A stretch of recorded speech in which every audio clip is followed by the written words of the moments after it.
बहुत समय पहले किसी गांव में एक पंडित और एक वेश्या का घर आमने सामने था।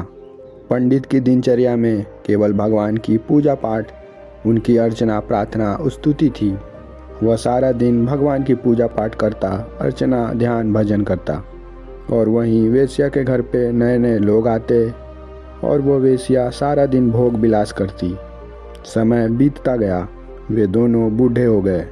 एक दिन उस वेश्या ने पंडित से इच्छा जताई और कहा, काश मैं भी तुम्हारी तरह पंडित कुल में जन्मी होती तो मैं भी ईश्वर की खूब पूजा पाठ करती। लेकिन मेरा यह दुर्भाग्य है, मैं वेश्या कुल में जन्मी हूँ। भगवान से यही प्रार्थना करती हूँ कि अगला जन्म मुझे भी पंडित कुल में दे।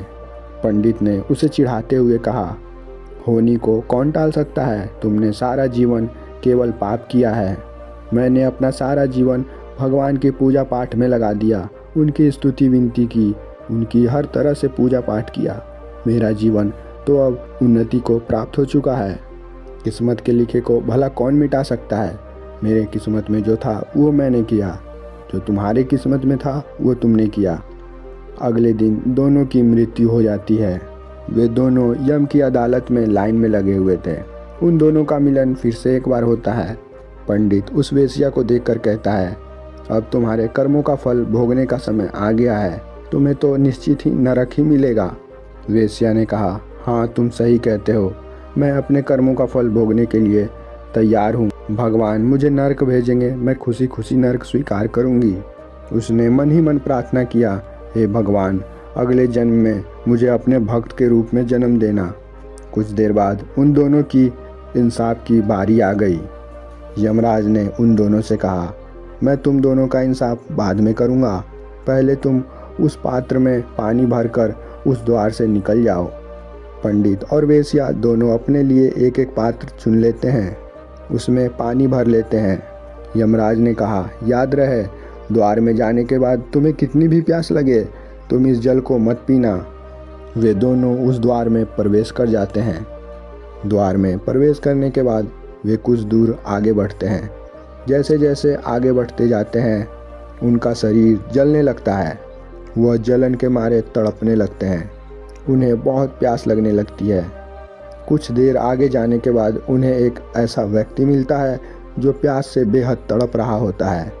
तड़पते व्यक्ति ने वेश्या और पंडित से कहा, मैं प्यास से बेहद तड़प रहा हूँ, आपके पास जो जल है आप मुझे वो पीने को दें, उससे मेरी तड़प शांत हो जाएगी। यह सुन पंडित ने सोचा, यमराज ने हम लोगों को कहा है ये पानी किसी को न पिलाने और न खुद पीने, लेकिन मैंने तो इतना सारा पुण्य किया है, मैं अभी अपनी तड़प को शांत करूँगा। यह सोच वह पंडित वह जल पी लेता है और अपनी तड़प को शांत कर लेता है। लेकिन वेश्या अपने जल को उस तड़पते हुए व्यक्ति को पिला देती है। वह व्यक्ति फरिश्ते के अवतार में उत्पन्न हो जाता है और पंडित और वेश्या वहीं अंतर ध्यान हो जाते हैं। वे दोनों यमराज की अदालत में उपस्थित हो जाते हैं। अब यमराज वेश्या से कहते हैं, तुम मेरे साथ स्वर्ग में जाओगी और तुम पंडित इस नरक में ही अपनी आत्मा को शुद्ध करोगे। पंडित ने सुनकर कहा, क्या आप भी इस वेश्या की सुंदरता से मोहित हो गए हैं जो इसे अपने साथ स्वर्ग ले जा रहे हैं? और मैंने ईश्वर की इतनी ध्यान भजन, इतनी पूजा पाठ की है, फिर भी मुझे नरक जाने को कह रहे हैं। मेरी आत्मा तो वैसे ही पवित्र है। क्या भगवान की पूजा पाठ कोई अपवित्र आत्मा कर सकता है? क्या उनकी स्तुति कोई अपवित्र आत्मा कर सकता है? मैं तो स्वतः पवित्र हूँ। यमराज ने कहा, पंडित घर में जन्म लेने का कारण तुम्हारे पूर्व जन्म के कर्म के कारण हुआ था। तुमने पूर्व जन्म में अच्छे कर्म किए थे, इस वजह से तुम्हारा जन्म पंडित कुल में हुआ था। और रही बात पूजा पाठ की, तो केवल पूजा पाठ मुख से करने से नहीं होता। तुम्हारे मन में तो सदा यही चलता रहता था कि वो वेश्या क्या कर रही होगी।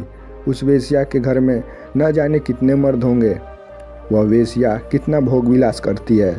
तुम हमेशा मन में इसी के बारे में सोचते रहते थे।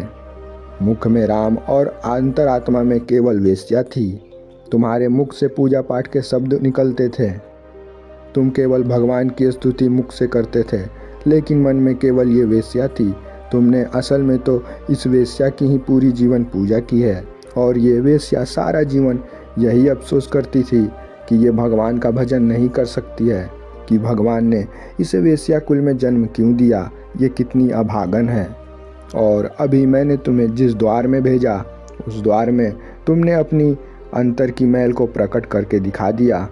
इस वेश्या ने कैसे उस तड़पते हुए व्यक्ति की प्यास बुझाई, लेकिन तुम वह पानी खुद पी गए।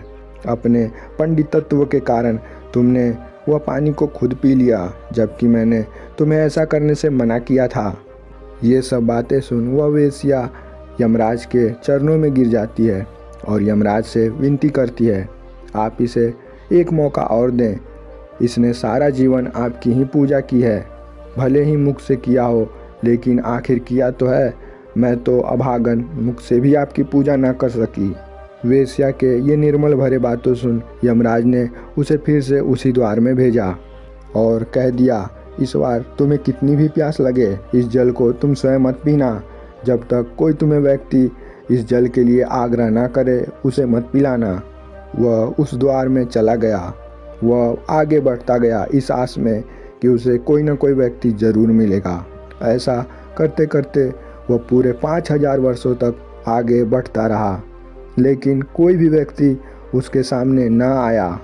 अब वह अपने आप को पूर्ण रूप से भगवान को समर्पित कर चुका था।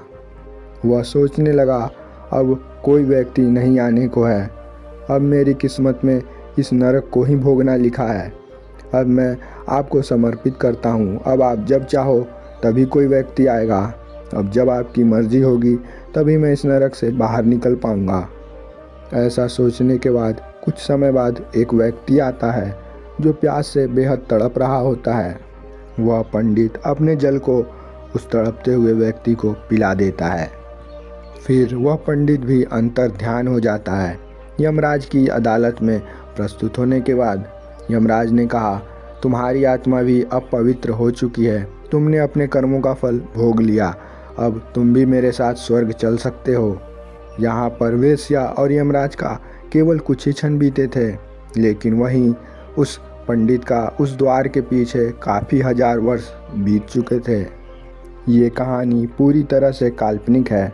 इस कहानी का उद्देश्य है केवल शरीर से पूजा पाठ करने से कुछ नहीं होता। जब तक उसमें मन का पूरा योग न हो जाए वो पूजा पाठ व्यर्थ ही है। लोगों का मानना है कि गंगा स्नान करने से सारे पाप धुल जाते हैं, लेकिन केवल शरीर स्नान करता है। क्या गंगा में स्नान करने के बाद व्यक्ति झूठ नहीं बोलता? क्या व्यक्ति चोरी नहीं करता? क्या व्यक्ति किसी की निंदा नहीं करता? गंगा में स्नान करने के बाद व्यक्ति के सारे पाप नष्ट हो जाते हैं, फिर उस व्यक्ति को दुख क्यों भोगने पड़ते हैं? ऐसा ही सभी धर्मों में अपने अपने धर्म स्थल हैं। जैसे मुसलमान धर्म में उनका मक्का मदीना है। मक्का मदीना में हर एक मुसलमान जा चुका है, लेकिन फिर भी उनके अंतर्दोष समाप्त नहीं होते हैं। हर धर्म केवल बाहरी पूजा पाठ में लगे होते हैं, लेकिन उन्हें ये नहीं पता कि पूजा मन से होती है, शरीर से पूजा पाठ का कोई लेना देना नहीं। जो व्यक्ति सच्चे हृदय से भगवान की पूजा अर्चना करता है वही ईश्वर को स्वीकार है और सारी पूजा व्यर्थ है।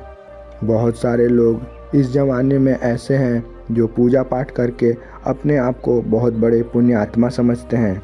वो सभी लोगों के बीच ये ढिंढोरा पीटते हैं कि मैंने सारे तीर्थों का स्नान कर लिया, मैंने ये कर लिया, मैंने सारे भगवानों का दर्शन कर लिया, लेकिन उनसे बड़ा पापी कोई नहीं होता है।